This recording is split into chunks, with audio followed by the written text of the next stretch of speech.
Again, I'd like to thank all of you for coming out this evening. We're going to try and keep our presentation materials fairly short and fairly brief, so we have an opportunity for you to visit the various station boards and for also the community discussion that Chairman White will convene once we complete that portion of the program. So we're very excited to see a good turnout this evening. We do hope to get your feedback after viewing this very short presentation to bring you up to speed on the latest work in process that has been done. This is a complete project reset compared to the previous project, and hopefully you'll see new information, new design concepts that will help to stimulate further conversation and discussion. And we'll be covering traffic and circulation, design and design character, and any other issues that you'd like to bring up as well. And so we expect to have a full discussion and airing of viewpoints this evening. We look forward to constructive feedback, and insofar as there is no final project on the table yet, the project is being shaped as we conduct these different rounds of outreach meetings. And until we hear from all of you, we will not get to a final project until a little bit later on in this calendar year. May I interrupt, Daniel? Yes. Board members, if you want to move to that side of the table so you can see better. Yes, that would be very good. We reserve the chairs up here in the front so you don't have to cram your necks in looking at the presentation material. So if you'd like to step around, that would probably be easier. You can stay there if you can view it. That's fine, whatever your preference is. We do have these chairs for the planning board members. Yes, thank you. So again, with wanting to emphasize the need to get your comments, we do have a comment card or comment booklet which will track with the various stations around the room, and you'll see 3 separate design concepts labeled A, B, and C, which are exploratory concepts designed to get your feedback on your likes and dislikes, the different features and attributes. You'll hear more about that in the course of the presentation, and there's space in here for you to indicate what you think are the advantages and disadvantages of any of these different schemes, and maybe some other ideas you have to consider in this process as well. We love you to write them all down and record it there so we can capture it and make the notes from today's meeting available to all of you as well. We are going to have a round of open mic, and for that, to make it orderly and so everyone who wishes to speak here before the planning board can do so, we have a speaker card so we can call everyone in some kind of order as we receive the cards. I've already received a number of cards, and we'll be collecting those in the course of the open house portion. So that's the yellow card here, just so we can get everyone to the microphone who wishes to do so later on. As Chairman White indicated, that'll be perhaps right around 8:30 or so. And then we do encourage you to participate in our virtual workshop. All the materials that we are presenting here this evening, all of the boards, all of the graphics will be available on the onepaseo.com website. And so if friends or neighbors were unable to attend tonight, we encourage you to go and visit the site and ask your friends and neighbors to do so, and we'll be collecting their comments from that virtual workshop as well.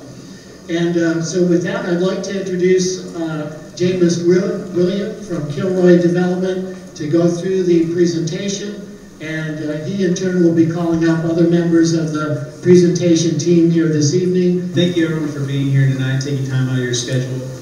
As Frisco said, this has been a long process, and we're committed to just reviewing with you tonight and furthering the plan for a mixed-use project.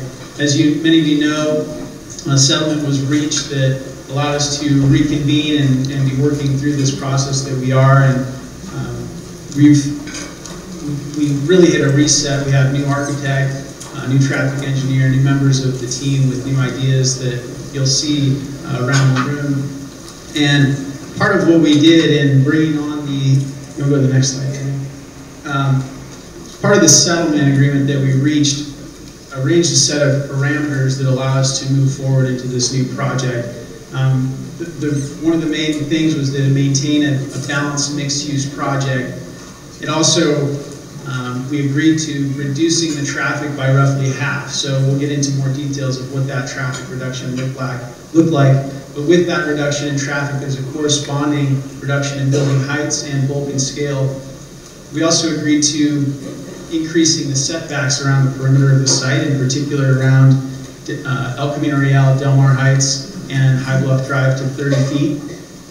And we heard the community's concerns about the 2 traffic signals on Del Mar Heights. We've reduced that down to 1. And we also committed to work with the community groups in working with city staff to address other concerns about traffic mitigations. So tonight what you'll see in different stations are a review of the planning process, or the process that we're working through now. We have a station to my left regarding traffic and circulation, and our team of traffic engineers are there to answer any of your questions and to have some demonstrations. And then you'll see several concepts that we want your feedback on for this new project, both in terms of the way the site lays out and also the architectural elements. In regards to the process overview, there we go. So this is a process that we're in the middle of right now. It's still a work in progress, but we've made quite a bit of progress since May when we reached that settlement that we'll bring you up to speed on, and it will continue to evolve. Now, what Daniel mentioned, we created a working group, which was something we wanted to be able to create an environment where we could have two-way dialogue, to really listen to and be able to address concerns that are raised in the right format and represented by a broad group of perspectives. And the working group consists of 2 local residents, representatives from, one representative from each of the 3 community groups with whom we settled the lawsuit, Alliance for Responsible Development, East Bluff Community Association, and Mitigate One Paseo. And then we have 3 members from the Carmel Valley Planning Board, a member from What Price Main Street, and from Donahue Schreiber. And the working group was created to help inform the process that we're moving through and inform the design, and to bring to light all of the concerns that the community has.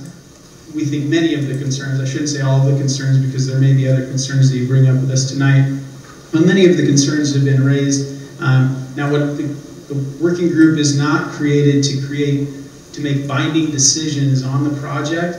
They're not making decisions in regard to the mix of uses or the size of the project outside of the scope of the settlement parameters that were agreed upon. Now, with that, Bob Freund, who's a member of the working group, was going to turn the time over to him. He's going to make a few comments, and then I'll continue explaining a little bit more about these other stations that we're at. Bob likes to use the mic. This is how he takes it. He has only 2 hands. Thanks, James. This is going to be real short because there are much more important things for all of you to go through tonight. But on behalf of the working group, one of the things we were supposed to do was get the community involved. We've attempted to do that, and in the course of doing that, a number of questions have come up. A lot of which James has clarified, and the rest of his team will. But one of the ones is the settlement agreement itself and what it means and what it doesn't. We wanted to settle this issue, A, so that we wouldn't have to go through any more prolonged litigation. B, to get the old project, which was twice the size and 3 times the traffic that was approved. We wanted to get that rescinded. That happened. Thirdly, and most important, as James said, was to get the community a restart on the project. But let's be clear, I just have to get closer to this. Let's be clear that the settlement agreement is between Kilroy and the litigating parties. It encumbers both of us, but not the community or its planning group. This project, and Kilroy needs to be commended for all the efforts they've gone to include the community, to invite input, and to incorporate it in the project as we go along. This project is your project, and all of you who are here tonight, please take the time, go around to each one of these stations, learn about the traffic, learn about the mix of uses, learn about all the other aspects that concern you all along about this project, and then, as you've been invited to do, weigh into your planning group as to what you like, what you'd like to see different. This is really important. This is the purpose of the meeting. Wrapping up, I just want to say thank you all for showing up tonight. Thank you all for your support all during this process. I think the working group thinks, the planning board thinks that if we all work together from here on in, on communication, on again telling what you like, what you don't like, recognizing that compromises have to be made along the way, we can wind up with a project that is good for the entire community. So thank you again. Working our way around the room, I did want to talk about traffic, and in looking at traffic, there are a few guiding principles based on the settlement parameters and based on your input that we've really tried to incorporate. The first was analyzing these 14,000 ADTs and their impact on the streets and the differences between the previously approved project. We also wanted to make sure we were optimizing the site ingress and egress as well as the on-site circulation, both from a pedestrian, a vehicular, a bicycle, and a transit perspective. We also wanted to support effective access for emergency vehicles throughout the broader community. We wanted to provide adequate parking. The dog liked that one. And we wanted to minimize the proposed project's impact on peak period traffic to the extent that that is feasible. Now, in looking at the settlement parameters, the 14,000 ADTs was based on a metric of 13 trips per 1,000 square feet for office space, 70 trips per 1,000 square feet of retail, and 6 trips per residential unit.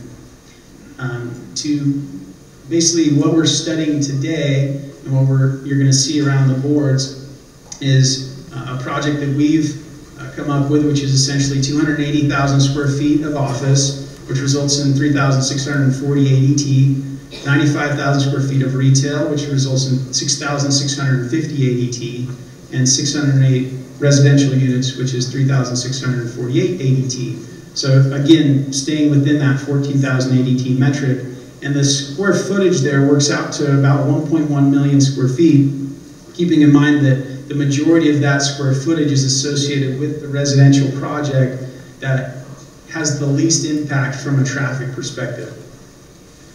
The previous and proposed project, this is interesting. If you look at the office, we were at 484,000 square feet. There's been a 58% reduction in that square footage. The retail was 246,500 square feet, so another 62% reduction in retail. And the residential stayed the same, again, focusing on that traffic ADT and the right balance of uses. So from where we were at 24,000, we're now at 14,000 ADT, significant reduction. And if you look at the balance of the breakdown, I guess, of that traffic, about 26% of that traffic is associated with the office.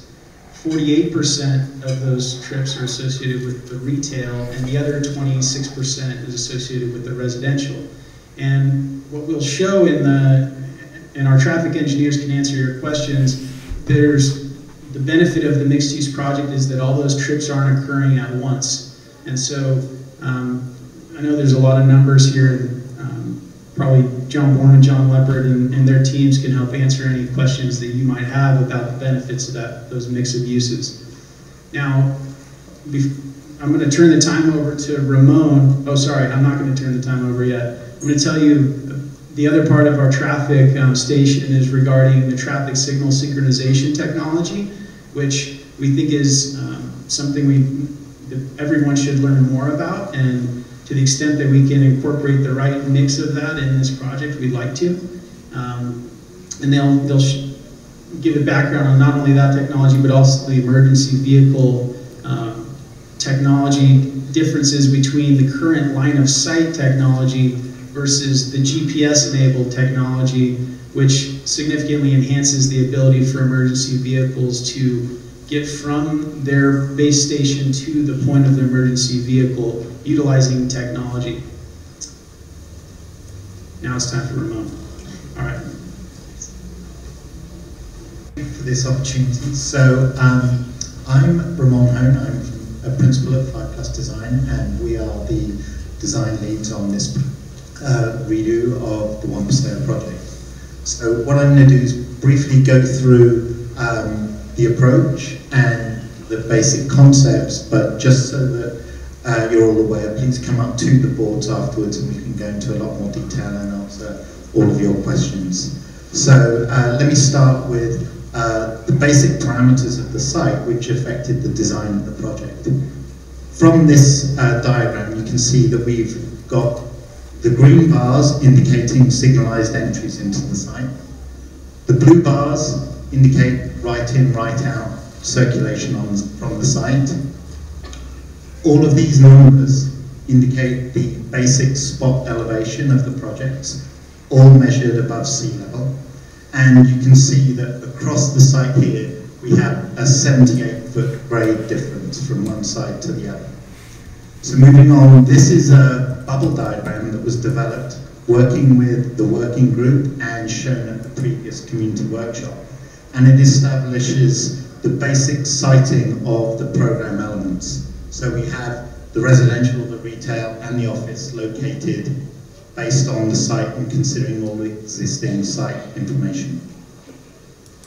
So we went through a whole series of different design iterations. This is just some of the different ideas that were explored, and there are many more. But what we have is 3 options that I'll just indicate some of the things we looked at before going into the design concepts. So for this first option, one of the issues was the siting of the road into the site, and we actually moved it further east.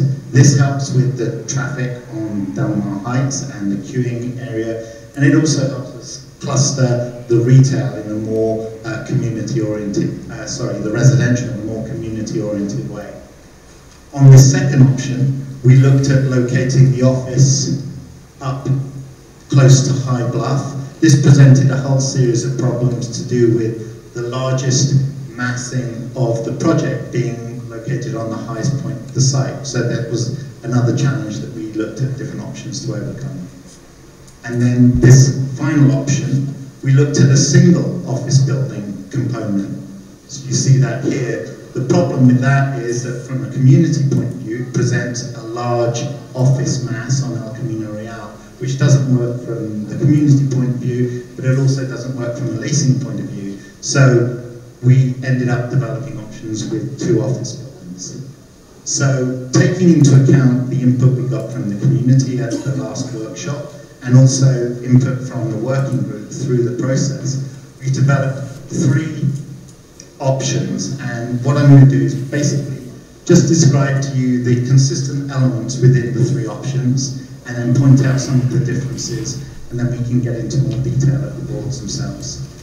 Each of the options has the generous 30-foot wide setback around the site. We also have a consistent internal road circulation that works best with all of the other traffic issues outside of the site. And we also have the program elements in similar locations as established with the working group and presented at the last community workshop. The difference on this option A that's most significant is the orientation of the office buildings. Here we present more landscaped area in front of the office. When you look at the other options, you'll see how we've changed that. So in this option, we have the office buildings orientated slightly differently, so that puts more of the open space within the project closely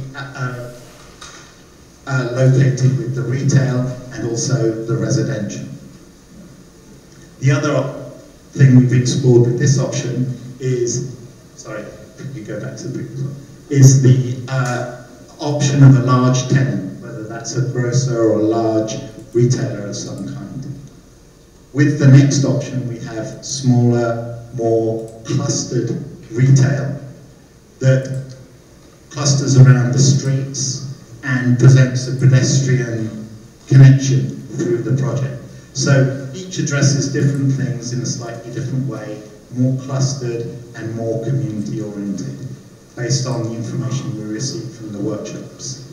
Now moving on to the design character, for the residential, a lot of the feedback we got was to do with vertical and horizontal articulation, the use of materials, and also the planting material, which was very important. So the use of indigenous plants, of drought-tolerant landscape, and how we can integrate those elements with planters and seating areas in order to create these series of amenity spaces for the whole of the retail residential part of the project.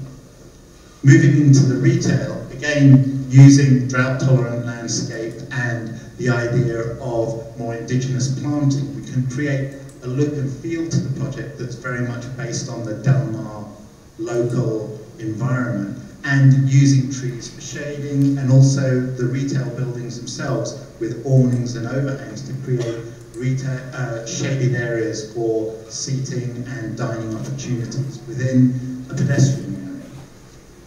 And then with the office building, the use of materials, setbacks, overhangs and shading elements in order to reduce the apparent massing of the buildings. And again, bringing through the idea of the drought-tolerant indigenous landscape in order to create this cohesive feel throughout the whole project in order to unify all these elements. So that gives you an overview of all the design, and I'll hand back to Daniel.